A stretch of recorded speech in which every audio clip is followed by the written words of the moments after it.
நேயர்களுக்கு அன்பு வணக்கம். மீண்டும் உங்களை சந்திப்பதில் மிகுந்த மகிழ்ச்சி. இன்றைக்கு நம்மிடையே ஓபிஎஸ் அவர்களுடைய செய்தி தொடர்பாளர் திரு கவிஞர் கண்ணன்ஜி அவர்கள் நம்மோடு இணைந்திருக்கிறார்.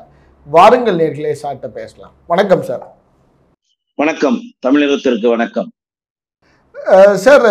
அதிமுகவினுடைய செயற்குழு வருகிற 16ஆம் தேதி கூட இருக்கிறது. ஏன் சார் இந்த திடீர் அவசர செயற்குழு? அதிமுக பிரிந்து கிடக்கிறது, அதிமுக பிளந்து கிடக்கிறது, வெற்றி வாய்ப்பை தொடர்ந்து இழக்கிறது என்பது கண்கூடாக பார்க்கக்கூடிய செய்தியாக நம்மளுக்கு தொடர்ந்து வந்து கொண்டே இருக்கிறது. அப்ப எல்லா தேர்தல்களிலும் தோல்வி. பழனிசாமியை முன்னிலைப்படுத்தி நாம் சந்தித்த அத்தனை தேர்தல்களிலும் தொடர் தோல்விகளை சந்தித்து விட்டோம். அப்ப நாம கழகத்தின் ஒருங்கிணைப்பாளர் ஐயா ஓபிஎஸ் என்ன சொல்றார்? அதிமுகவை ஒன்றிணைக்க வேண்டும், ஒருங்கிணைக்க வேண்டும். இந்த தொடர் தோல்வியிலிருந்து கட்சி மீள வேண்டும் என்றால் பிரிந்து கிடக்கிற அனைவரையும் ஒன்றிணைக்க வேண்டும் என்று அவர் சொல்லிக் கொண்டிருக்கிறார், தொடர்ந்து சொல்லிக் கொண்டிருக்கிறார். ஆனால் பிடிவாதமாக தன்னுடைய பதவி ஆசைக்கும் பதவி வெறிக்கும் பழனிசாமி முடியவே முடியாது என்கிறார். இப்பொழுது அதனை முன்னாள் அமைச்சர்கள், மாவட்ட கழக செயலாளர்கள், கழகத்தினுடைய நிர்வாகிகள் என அனைவரும் ஒற்றுமையை வலியுறுத்த துவங்கிவிட்டனர். மாவட்ட செயலாளர் கூட்டத்தை கூட்டி பார்த்தார், பாதி பேர் வரமாட்டேன் என்று சொல்லிவிட்டார்கள். இப்படியே நிலைமை நீடித்தால் பழனிசாமி இல்லாத அதிமுகவை இவர்கள் உருவாக்கி விடுவார்களோ என்கிற பயத்தில் இப்பொழுது கட்டாயத்தின் பேரில் அவசர செயற்குழுவை அழைத்திருக்கிறார். ஆனால் இந்த அவசர செயற்குழுவிலும் பழனிசாமி ஒற்றுமைக்கு உடன்படுகிறாரா, இல்லை அதிமுகவிலிருந்து அப்புறப்படுத்தப்பட போகிறாரா என்பதற்கான ஒரு பூகம்பம் அதில் வெடிக்கும். பழனிசாமிக்கு வேற வழியே இல்லை, ஒற்றுமைக்கு ஒற்றுக்கொண்டுதான் ஆக வேண்டும் என்கிற சூழ்நிலைக்கு இப்பொழுது வந்திருக்கிறார். சார், ஒரு மௌனமாவே இருக்கிற மாதிரி இருக்கே, ஒரு இறுக்கமான சூழ்நிலையில் எடப்பாடி இருக்கிற மாதிரி தெரியுது. ஆமா, பேயறிஞ்சவன் எப்படி இருப்பான் அப்படித்தான் இருப்பான். அது போல பழனிசாமி அந்த பதவியை எப்படியாவது தக்க வைத்து விட வேண்டும், தான் மட்டுமே அதிமுக தலைமையாக நிலைக்க வேண்டும், நீடிக்க வேண்டும் என்பதற்காக பல கட்ட முயற்சிகளை எடுத்தார். காசு கொடுக்கிறவங்களுக்கு காசு கொடுத்தார், பதவி கொடுக்கிறவங்க பதவிக்கு வேணுங்கிறவங்களுக்கு பதவி கொடுத்தார்,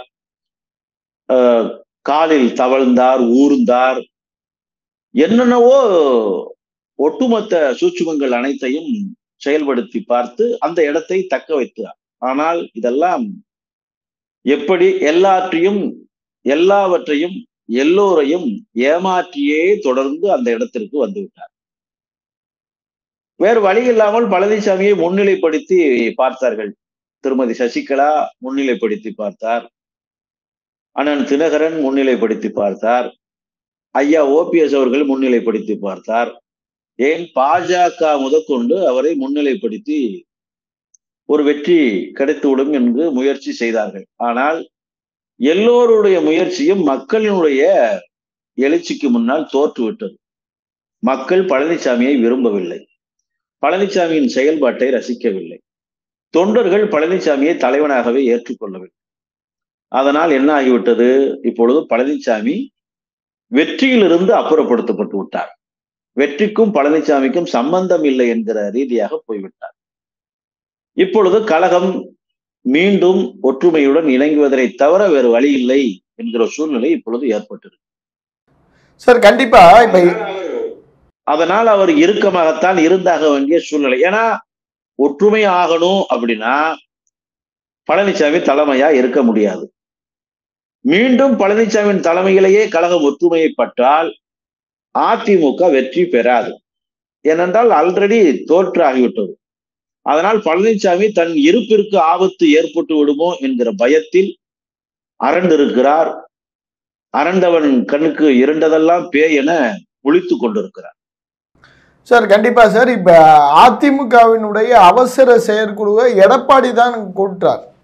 அப்ப அவருக்கு ஆதரவான முடிவை எடுப்பதற்காக தானே அவர் கூட்டுவாரு. உங்களுக்கு ஆதரவான முடிவை அப்படி அவர் எப்படி எடுக்க முடியும்? அவருக்கு ஆதரவான முடிவை எடுக்க வேண்டும். அவரைத்தான் தலைமை என்று எல்லோரும் ஒத்துக்கொள்ள வேண்டும், அவரைத்தான் பொதுச் செயலாளர் என்று எல்லோரும் ஏகமனதாக முழங்க வேண்டும் என்றுதான் அவர் விரும்புகிறார். அதற்காகத்தான் இந்த அவசர செயற்குழுவை கூட்டி ஒரு கட்டாய தீர்மானத்தை கொண்டு வருவதற்கு முயற்சி செய்கிறார். எப்படி?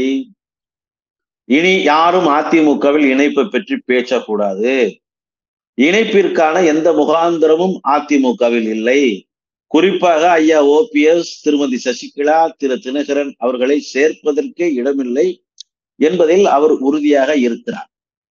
அதனால் அவர் இந்த தீர்மானத்தை கட்டாயத்தின் பேரில் கொண்டு வருவதற்கு முயற்சிக்கிறார். இதற்கு ஜெயக்குமார், உதயகுமார், முனுசாமி போன்றவர்கள் சம்மதித்திருக்கிறார்கள். ஏனென்றால் பிறரை, அதாவது ஐயா ஓபிஎஸ் அவர்களை, சசிகலா அவர்களை, தினகரன் அவர்களை அதிமுகவில் சேர்த்து கொண்டால் பழனிசாமியின் இருப்பிற்கே ஆபத்து வந்துவிடும், முனுசாமியின் இருப்பிற்கே ஆபத்து வந்துவிடும், உதயகுமாரின் இருப்புக்கே ஆபத்து வந்துவிடும். அதனால் இவர்கள் தங்கள் நிலை அதிமுகவிலிருந்து அப்புறப்படுத்தப்படும் என்பதற்காக யாரையும் இணைப்பதில்லை என்கிற தீர்மானத்தை எழுதி வைத்திருப்பதாக தகவல்.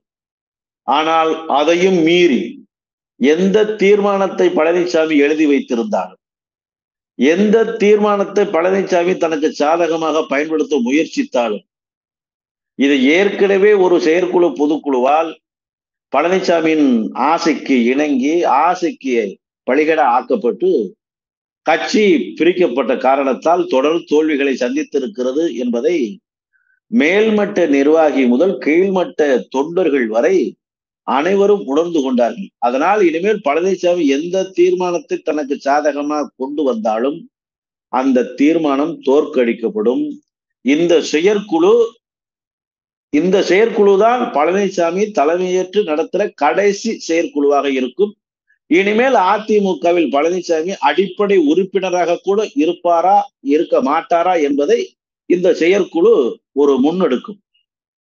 சார், கண்டிப்பா இப்ப நீங்க சொன்னதுல இருந்து நம்மளால புரிஞ்சிக்க முடிகிறது, இந்த செயற்குழுக்கு அப்புறம் எடப்பாடி அதிமுகவிலே இருக்க மாட்டார் அப்படிங்கிறதா உங்களுடைய ஸ்டாண்டா இருக்கு. ஆனால் இதற்கு முன்னாடி ஒரு 6 அமைச்சர்கள், முன்னாள் அமைச்சர்கள் போய் எடப்பாடி கிட்ட போய் தனியா பேசினதாலாம் நிறைய செய்திகள் கிடைச்சிச்சு. யாரு பேசியுமே அவர் கரைய மாட்டாரே சார். கரைக்க முடியாத கல்லா எடப்பாடி? கரைக்க முடியாத கல்லாக இருந்து என்ன செய்ய? கழுதை கொளுத்தன்ன, காஞ்சூரம் பழுத்தன்ன, நாய்ப்பால் தான் சுரந்தன்ன. பழனிசாமிக்கு அதிமுகவிற்கு தலைமையேற்று இதுவரை அதிமுகவிற்கு கிடைத்த நன்மைதான் என்ன என்று நாம் எண்ணி பார்த்தால் ஒன்றும் இல்லை என்பதுதான் நம்மளுக்கு மிச்சமா கிடைக்கும். அதனால ஒண்ணுக்கும் உதவாத கல்லு, அதாவது படிக்கல்லுக்கு கூட பயன்படுத்தப்படாத ஒரு கருங்கல்லை நாம் எப்படி கற்சிலையாக செய்து பொற்சிலையாக வழிபட முடியும்? ஆனால் பழனிசாமி மட்டுமே தனக்குத்தானே நினைத்துக் கொண்டிருக்கிறார், நான் மிகப்பெரிய ஆக சிறந்த அறிவாளி, நான் பெரிய பராக்கிரமசாலி, நான் பயங்கரமான ஆளு அப்படின்னு அவர். ஆமா சார், அவரை யாராலையுமே வீழ்த்த முடியலையே. உங்க ஓபிஎஸ் ஐயாவால வீழ்த்த முடியல, திருமதி சசிகலா அவரால் வீழ்த்த முடியல, டிடிவி அவரால் வீழ்த்த முடியலையே கட்சி அதிகாரத்தை கைப்பற்றத்துக்கு. 40 ஆண்டு காலம் அதிமுகவில் அசைக்க முடியாத சக்தியாக இருந்தார் திருமதி சசிகலா அவர்கள்.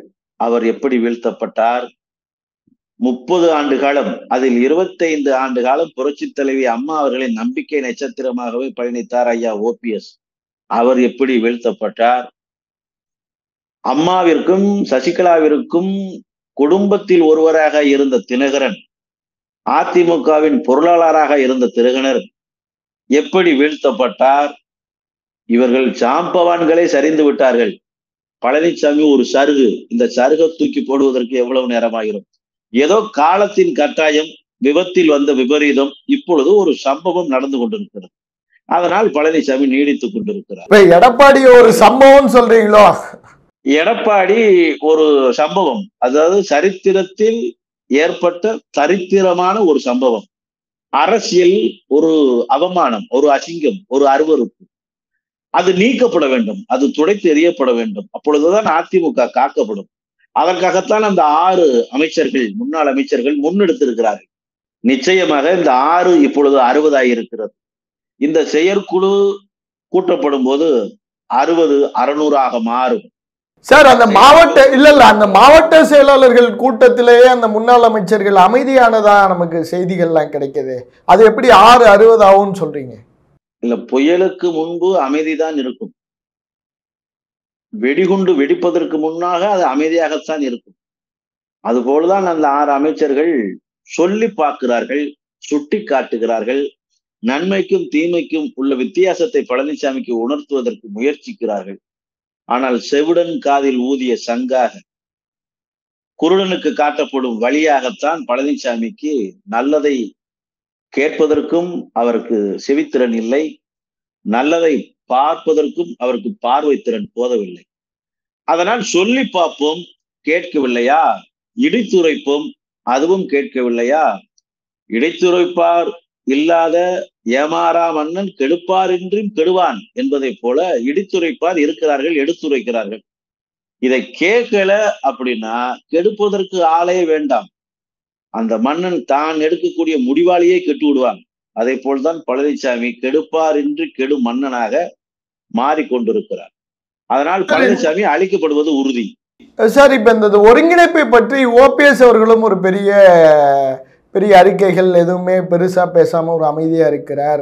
டிடிவி அமைதியா இருக்கிறார். சசிகலா அவர்களுடைய பயணமும் ஒரு பெரிய வெற்றியை நோக்கி நகரல அப்படிங்கிற செய்தி எல்லாம் நமக்கு கிடைக்குது. எல்லாருமே ஒரு அமைதியா இருக்கிறப்ப எடப்பாடி கிட்ட எல்லாரும் தோற்ற ஒரு ஃபீல் இருக்கே சார். ஆமா, இன்னைக்கு நிலைமைக்கு பார்வைக்கு அப்படித்தான் தெரிகிறது, அப்படித்தான் எல்லாரும் உணர்ந்திருக்கிறாங்க. அதாவது நம்பிக்கையின் அடிப்படையில் அந்த அம்மா எல்லாரும் தோத்துட்டாங்க நம்புறாங்களோ. இபிஎஸ் கபலீகரம் செய்து விட்டார் என்பதை எல்லாரும் ஒத்துக்கொள்கிறார்கள். அதாவது ஒரு நம்பிக்கையின் அடிப்படையில் எப்படி புரட்சி தலைவி அம்மா அவர்களுக்கு ஒரு நம்பிக்கை நாணயமாக விசுவாசத்தின் விளக்க உரியாக ஐயா ஓபிஎஸ் இருந்தாரோ, அதே போல் சசிகலாவுக்கு இவர் இருப்பார் என்பதை அந்த அம்மா கருதி இவர்கிட்ட இருந்த பதவியை பிடுங்கி அவர்கிட்ட கொடுத்தாங்க. ஆனால் நல்லவன் கையில் இருப்பதை பிடுங்கி கெட்டவன் கையில் கொடுப்பதை போல இவர் தகுதியில்லாத நபருக்கு ஒரு தலைமை பொறுப்பை பிடுங்கி கொடுத்து விட்டார். விளைவு, அந்த தகுதியில்லாத நபர் தலைகால் புரியாமல் ஆடுகிறார், தன்னிலை உணராமல் நடக்கிறார். அதனால் அதிமுக தொடர்ந்து தோல்வியை சந்தித்துக் கொண்டிருக்கு. இப்பொழுது எல்லோரும் விழித்துக் கொண்டார்கள். இனியும் பழனிசாமி தொடர்ந்தால், இனியும் பழனிசாமி தலைமையின் கீழ் அதிமுக இருந்தால் அதிமுக வெற்றியே பெறாது. அப்ப யாரை பழி கொடுப்பது? ஒரு பச்சோந்தியை பழி கொடுத்தால்தான், ஒரு பாம்பாட்டியை பழி கொடுத்தால்தான், ஒரு பச்சை துரோகியை பழி கொடுத்தால்தான் அதிமுக மீட்கப்படும் என்கிற சூழல் இப்பொழுது ஏற்பட்டிருக்கிறது. அதனால் வேறு வழி இல்லை. எல்லோரும் ஒன்றிணைந்து, எல்லோரும் ஒருங்கிணைந்து, இவர்கள் சசிகலா, தினகரன், ஐயா ஓபிஎஸ் மட்டுமல்ல, ஒட்டுமொத்த தொண்டர்களும் ஒருங்கிணைந்து இப்பொழுது பழனிசாமியின் தலைமையை நீக்கிவிட்டுத்தான் அதிமுக செயல்பட வேண்டும் என்றால் அதை செய்வதை தவிர வேறு வழியில்லை என்கிற முடிவுக்கு இப்பொழுது வந்திருக்கிறார். சார், இபிஎஸ் நீக்கிட்டு யாரை வைப்பீங்க? அதாவது இந்த கேள்வி தமிழகத்தில் உள்ள அனைத்து ஊடக நிருபர்களுக்கும் இருக்கிறது. அதிமுகவிற்குள் எப்படி இணைப்பு சரி, எப்படி யார் தலைமையில் இணங்குவது? திருமதி சசிகலா அவர்கள் இந்த தலைமைக்கு போட்டியிடுகிறார். பொதுச் செயலாளராக ஆக்கப்பட்டார், தற்காலிக பொதுச் செயலாளராக. அவரிடம் கட்சியை ஒப்படைத்து பார்த்தோம். ஆனால் அவர் இந்த தலைமை ஏற்று இந்த கட்சியை வழிநடத்த முடியவில்லை, சிறை சென்று விட்டார். மீண்டும் அவர் தலைமையை அதிமுக ஏற்குமா என்றால் அது ஒரு கேள்விக்குறி.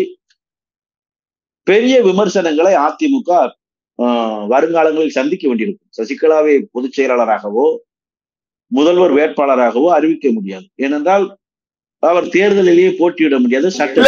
இல்ல சார், அவங்கள அறிவிக்க வேணாம், அவங்க கை காட்டுற ஒருத்தவர் முதல்வராகல.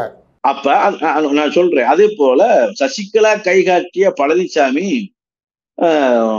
அபகரிப்பின் மூலமாகவோ திட்டமிட்டோ திருட்டுத்தனம் செய்தோ வந்து விட்டார். ஆனால் அவராவது அதிமுகவை வெற்றி பாதைக்கு இழுத்து சென்றிருக்கிறாரா என்றால் இல்லை. ஏனென்றால் அவர் பதவி ஆசை பிடித்திருக்கிறார், பணத்தின் வெறி பிடித்திருக்கிறார். அதனால் அவர் நோக்கம் கழகத்தை வெற்றி பெறுவதற்கான நோக்கமாக இல்லை என்பதை நடைமுறை சொல்லிவிட்டது. பழனிசாமி நடத்தை நம்மளுக்கு புரிய வைத்து விட்டது. இப்பொழுது புரட்சி தலைவி அம்மா காட்டிய அடையாளமாக, தொண்டர்களும் பொதுமக்களும் ஏற்றுக்கொள்ளக்கூடிய ஒரு நற்தலைமையாக, எல்லோரும் விரும்புகின்ற ஒரு நற்பண்புக்கு சொந்தக்கார தலைமையாக இருக்கக்கூடிய ஐயா ஓபிஎஸ் அவர்களின் தலைமையேற்று கட்சிக்கும் சார் சார் ஏற்கனவே அவர்கிட்ட தானே சார் இருந்துச்சு, ஏற்கனவே அவர்கிட்ட தானே இருந்துச்சு.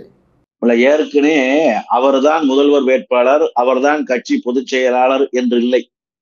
முதல்வர் ஒருவராகவும் கட்சி இரு தலைமையின் கீழும், அதாவது கூட்டு தலைமையால் செயல்பட்டது. சார் கூட்டு தலைமையா இருந்தாலும் ஒருங்கிணைப்பரா இருந்த அந்த ஹோல்ட விட்டு தானே இன்னைக்கு ஓபிஎஸ் இருக்கிறார். அதாவது கணவனும் மனைவியும் குடும்பத்தில் இருக்கும்போது கணவனுக்கு முழு அதிகாரம், மனைவிக்கு அதிகாரம் கம்மி, அப்படி இல்லை. இருவரும் இணைந்து சேர்ந்து இருந்து குடும்பத்தை நடத்தினால்தான் அந்த குடும்பம் நன்றாக இருக்கும் என்று ஐயா அவர்கள் விட்டு கொடுத்து சென்றார். பழனிசாமியின் ஆசைக்கெல்லாம் இணங்கினார். அது எப்படி ஒரு சரியான தலைமையா இருக்க முடியும் சார்? அவரு இவர்கிட்ட இருந்து ஒரு ஹோல்ட எடுத்துட்டாரு, அந்த ஹோல்ட மிஸ் பண்ணிட்டாரு ஓபிஎஸ். அதாவது இது மிஸ் பண்றது இல்லை, விட்டு கொடுப்பவர்கள் கெட்டு போவதில்லை என்பதை நம் தமிழ் பழமொழி சொல்லுகிறது. தமிழ் கூறும் நல்லுலகம் நம் முன்னோர்கள் எல்லாம் நமக்கு சொல்லியிருக்கிறாங்க. இது ஒரு கட்சி, இந்த கட்சியை வழிநடத்துவது ஒரு குடும்பத்தை வழிநடத்துவது போல்தான். அப்ப குடும்பத்துல கராரா இருக்க முடியாது. ஒரு குடும்ப தலைவன் தகப்பன் என்கிறவரு கராரா, நான் என் ஆசைக்குத்தான் எல்லாரும் இணங்கணும், யாருடைய கனவையும் நான் நனவாக்க மாட்டேன், எல்லாரும் என்னுடைய வழிக்குத்தான் முடிவுக்குத்தான் நீங்க கட்டுப்படணும்னு சொல்றது அது ஒரு சர்வாதிகாரத்தனமான போக்கு. அந்த குடும்பத்தின் நற்செயலுக்கு அது ஒத்துழைக்காது, உடன்படாது. அதைத்தான் இவர் செய்தார். ஆனால் பழனிசாமி ஒரு ராட்சச பொண்டாட்டி போல, ஒரு ராட்சசி போல, ஒரு நல்ல கணவனுக்கு வாய்த்த ஒரு மோசமான மனைவியை போல பழனிசாமி இந்த குடும்பத்தை கெடுப்பதை மட்டுமே நோக்கமாக கொண்டு வந்தார். நாமளும் இந்த குடும்பத்தை, அதிமுகங்கிற ஒரு குடும்பத்தை நல்வழிப்படுத்துவதற்காக, ஒருங்கிணைத்து செல்வதற்காக, அரவணைத்து செல்வதற்காக எவ்வளவோ ஐயா அவர்களும் விட்டு கொடுத்து விட்டார். ஆனால் இப்பொழுதுதான் தெரிகிறது பழனிசாமிக்கு எவ்வளவு விட்டு கொடுத்தாலும் அவர் அழிவு பாதைக்குத்தான் இட்டு செல்வார் என்பது. சார் கண்டிப்பா சார் கண்டிப்பா பழனிசாமி அப்புறப்படுத்திவிட்டு மக்கள் ஏற்றுக்கொள்ளக்கூடிய புரட்சி தலைவி அம்மாவால் அடையாளப்படுத்தப்பட்ட ஐயா ஓபிஎஸ் தலைமையேற்று அதிமுக வழிநடத்தப்படும் போது நிச்சயம் அதிமுகவும் ஒரு குடையின் கீழ் இருக்கும். அதிமுக ஆட்சியும் தமிழகத்தில் மீண்டும் புரட்சி தலைவர் புரட்சி தலைவி ஆட்சியாக மலரும். சார் கண்டிப்பா இப்ப அந்த ஒருங்கிணைப்பு குழு அப்படின்னு சொல்லிட்டு திரு கேசிபி, திரு ஜேசிடி பிரபாகரன், பெங்களூரு புகழேந்தி அவர்கள் ஒரு செய்தியாளர் சந்திப்பு இப்ப நடத்தினாங்க.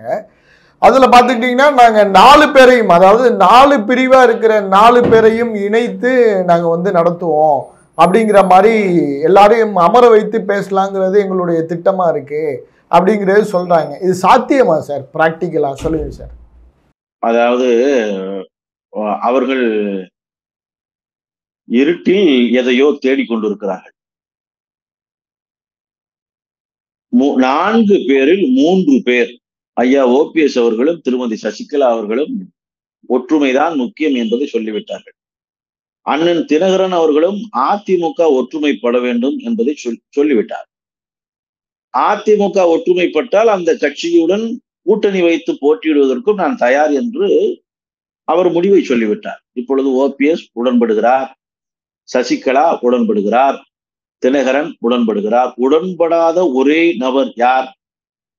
இந்த 3வரால் அடையாளப்படுத்தப்பட்டவர், இந்த 3வரால் வளர்க்கப்பட்டவர், இந்த 3வரால் ஒரு உயரத்துக்கு வந்தவர், அதாவது உண்ட வீட்டுக்கு 2 செய்தவர், கூட இருப்பவர்களுக்கே குழியை பறிப்பவர் பழனிசாமி மட்டும்தான் அந்த இடத்திற்கு வரவில்லை, இணைப்புக்கு வரவில்லை, ஒருங்கிணைப்புக்கு உடன்படவில்லை. ஏன் அப்படின்னா பழனிசாமிக்கு பயம். சசிகலாவை சேர்த்தா பயம், ஐயா ஓபிஎஸ் சேர்த்தா பயம், அண்ணன் தினகரனை சேர்த்தா பயம், இந்த கேசிபி இருந்தா பயம், பழனிசாமின்னு பேர் வச்சவங்களை பார்த்தாலே அவருக்கு பயம். ஏன்னா இன்னொரு பழனிசாமி இந்த இடத்துக்கு வந்துடக்கூடாது. ஏதோ இது நிரந்தர பதவியாகவும் பழனிசாமி இந்த உலகத்திலேயே நிரந்தரமாக நீடித்து விட போறதாகவும் ஒரு படத்துல விவேக் சொன்ன மாதிரி இன்னைக்கு செத்தா நாளைக்கு பழனிட்டு ஊத்திட்டு போயிடுவாங்க. நாம இருக்கிற வரைக்கும் நற்பேரை எடுத்துட்டு தான் சாகணும். நாம இருக்கும் போதே இவனை மாதிரி மோசமானவன், இவனை மாதிரி கெட்டவங்கிற பேரையா எடுத்துட்டு சாகணும். அப்படி இருக்கக்கூடாது. ஒற்றுமை என்பதைத்தான் நம் முன்னோர்கள் சொல்லியிருக்கிறார்கள், மூத்தோர்கள் சொல்லியிருக்கிறார்கள். ஒன்றுபட்டால் உண்டு வாழ்வு என்பதை சொல்லியிருக்கிறார்கள். ஊரு ரெண்டு பட்டா கூத்தாடிக்கு கொண்டாட்டம் என்றிருக்கிறார்கள். ஒற்றுமைக்கு எவ்வளவோ விஷயங்களை வலியுறுத்தி இருக்கிறார். ஏன்னா எல்லாருமே இன்னைக்கு குளோபலைசேஷனுங்கிற மாதிரி உலகம் முழுக்க உலகமயமாக்கல் திட்டத்தின் கீழே இயங்கிக்கிட்டு இருக்கிறோம். எல்லோரும் இந்நாட்டு மன்னர்கள் சொல்றோம். 3000 4000 ஆண்டுகளுக்கு முன்பாகவே நம் தமிழ் சொல்லி இருக்கிறது, யாதும் ஊரே யாவரும் கேளிரே என்று இருக்கிறது. அப்போ ஒற்றுமையைத்தான் எல்லோரும் வலியுறுத்தி இருக்கிறார். உலகத்திலேயே ஒற்றுமைக்கு உடன்படாத ஒரு நபர் தான் பழனிசாமி. அதனால் பழனிசாமியை இடித்துரைத்து பார்ப்போம். அவர் உடன்படவில்லை என்றால் எடுத்து தூக்கி எறிந்து விடுவோம். அவ்வளவுதான், வேறு வழி இல்லை. கண்டிப்பா சார். சார், நிறைவா வர இருக்கிற ஆகஸ்ட் 16 அதிமுக செயற்குழு என்ன நடக்கும் சார்? அதிமுக செயற்குழு இறுதியாக பழனிசாமிக்கு ஒரு எச்சரிக்கையை கொடுக்கும். அனைத்து நிர்வாகிகளும் செயற்குழு உறுப்பினர்களும் பெரும்பான்மையானவர்கள் பழனிசாமிக்கு வலியுறுத்தி சொல்லுவார்கள். அதிமுகவை ஒற்றுமைப்படுத்தாவிட்டால், ஒருங்கிணைப்பை ஏற்படுத்தாவிட்டால் வெற்றி என்பது கிடைக்காது என்பதை சுட்டி காட்டுவார்கள். பழனிசாமி ஒத்துக்கிட்டா அதிமுகவில் இருக்கின்ற பழனிசாமி ஒத்துக்கிடவில்லை என்றால் அதிமுகவில் இல்லாத பழனிசாமி. அதிமுகவில் பழனிசாமி இருக்கிறாரா, இல்லாமல் போகிறாரா என்பதற்கான இறுதி எச்சரிக்கையை கொடுக்கும் செயற்குழுவாக இது அமையும். அதனால் பழனிசாமிக்கு கடைசி வாய்ப்பு இந்த செயற்குழு உண்டாக்கி கொடுத்திருக்கிறது. இன்னொரு செயற்குழு கூட்டும் போது, இன்னொரு பொதுக்குழு கூட்டும் போது நிச்சயமாக அதிமுக ஒருங்கிணைந்த அதிமுகவாக, ஒற்றுமையான அதிமுகவாகத்தான் இருக்கும். அப்பொழுது பழனிசாமி இருக்கிறாரா இல்லையா என்பதை காலம் தனது தீர்ப்பாக வழங்கும். ரொம்ப நன்றி சார், உங்களுடைய நேரத்திற்கும் இந்த வாய்ப்பிற்கும் நன்றி, வணக்கம்.